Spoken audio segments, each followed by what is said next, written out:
জামালপুর সদর উপজেলার শাহবাজপুর ইউনিয়নের শিমুলতলী থেকে বিয়ারা বাজার পর্যন্ত গুরুত্বপূর্ণ পাকা রাস্তাটি এখন চলাচলের অনুপযোগী।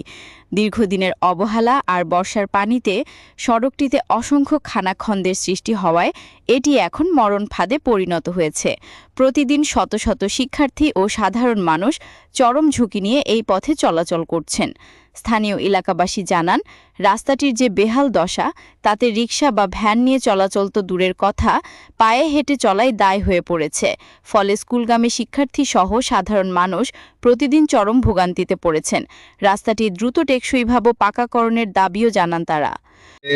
এই রাস্তার যে বেহাল অবস্থা দেখতেছেন আপনারা, এটা নান্দিনা জিসি2 সিটিকপল্লা শিমুলতলী আরএসডি রোড ভায়া বিয়ারা বাজার। আমাদের শিমুলতলী টু এই বিয়ারা বাজারের যে রাস্তাটা মানুষের চলাফেরায় এই বৃষ্টির কারণে ভারী বর্ষার কারণে আমাদের রাস্তাটা অকেজ হয়ে পড়ে।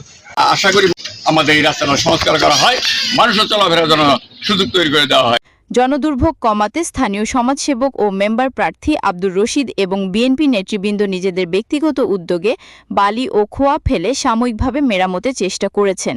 তবে এটি কোনো স্থায়ী সমাধান নয় বলে মনে করেন এলাকাবাসী।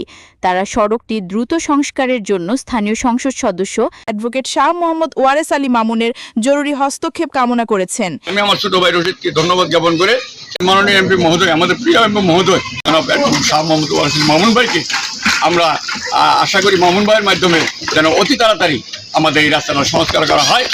S Alam, JTV, Jamalpur.